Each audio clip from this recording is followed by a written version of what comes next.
All right, here's a bold one. What if I told you that Prince's Purple Rain is just as important as Pink Floyd's Dark Side of the Moon?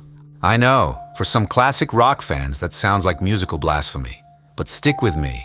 I'm not just saying this to stir the pot. I'm going to walk you through why Purple Rain isn't just a pop album from the 80s, but a cultural and musical giant that deserves a seat at the same table as one of rock's most iconic records. We'll break it down: cultural impact, musical innovation, legacy, context, and how both albums captured the spirit of their generation in completely different ways. One was a psychedelic deep dive into human existence. The other, a purple storm of raw emotion, rebellion, and genius. And maybe the reason you've never heard this argument before is because Prince was never easy to label. Let's go back in time. First, 1973. The world was in chaos. Watergate was unraveling American trust in politics. The Vietnam War had left scars. The oil crisis was looming, and young people were starting to question everything. That's when Dark Side of the Moon dropped, and it hit like a philosophical meteor, a concept album that explored time, madness, money, death, the heavy stuff. And it did it through rich, atmospheric soundscapes that felt like they came from another planet. Now fast forward to 1984. The world is flashier. Reagan is president. The Cold War is still alive. MTV is booming. Fashion is wild. Synths are everywhere. But underneath the neon, there's fear, tension, and a search for identity. That's when Prince drops Purple Rain. A black artist wearing eyeliner and heels, playing guitar like Hendrix, dancing like James Brown, and mixing rock, funk, pop, and gospel in ways no one had done before. Purple Rain wasn't just an album, it was a movie, a movement, a middle finger to every label the industry tried to slap on him. Dark Side captured the mind of the 70s. Purple Rain captured the heart of the 80s. Let's talk music. Dark Side of the Moon was a sonic revolution, one of the first albums to use synths, loops, ambient recordings, and multi-track layering in a way that felt like a full, immersive experience. Sound effects, cash registers in money, heartbeats in Speak to Me. Voices stitched between songs gave it a cinematic feel, and Alan Parsons' engineering helped make it one of the best produced records ever. It wasn't just music, it was an audio journey. Now, Purple Rain. Prince broke every rule in the book. He mixed genres without apology, blistering guitar solos next to drum machines, gospel harmonies next to funk grooves. When Doves Cry, one of the biggest hits of the decade, and it has no bass line. Who does that?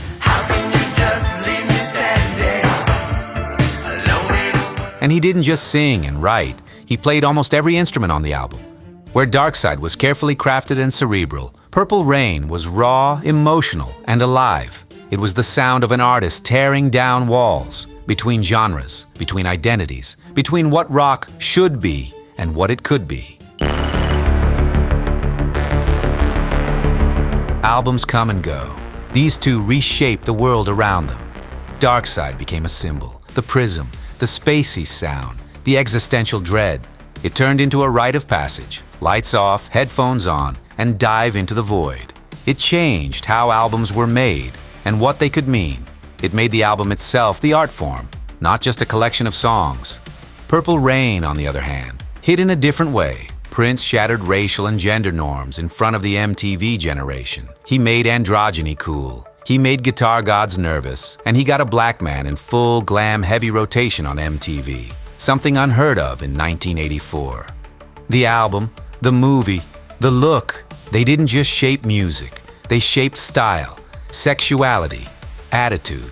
Prince showed the world that true rock and roll had nothing to do with being white, straight, or loud. It had everything to do with being fearless. Dark Side of the Moon spent over 950 weeks on the Billboard charts. That's more than 18 years. Let that sink in. It's still one of the most studied, analyzed, quoted, and tattooed albums in music history. You'll find it in college classrooms, in space documentaries, in stoner basements, and on millionaires' turntables. It's timeless and still sounds fresh. And then there's Purple Rain, over 25 million copies sold. Countless artists cite it as a life-changing moment. Prince fought for artist independence long before it was trendy. Today's biggest stars are just now catching up to what he started in the 80s. And for music fans of any age, Purple Rain remains one of those albums that you don't forget the first time you hear all the way through. Just like Dark Side, it keeps being discovered over and over again. So here we are. Is Purple Rain just as important as Dark Side of the Moon? Absolutely. Not because they're the same, but because they serve the same role. One gave us a mirror to the mind. The other gave us a mirror to the soul. Dark Side was cerebral. Purple Rain was emotional.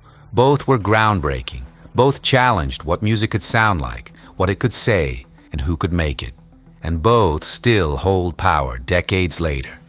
So if you've never sat down, put on Purple Rain with headphones, and listened, really listened, all the way through, maybe it's time. Because as Prince once said, music is real, and sometimes reality needs music to be bearable. Purple Rain isn't just pop. It's not just funk. It's not just rock. It's a masterpiece. And yeah, it belongs in the same breath as Dark Side.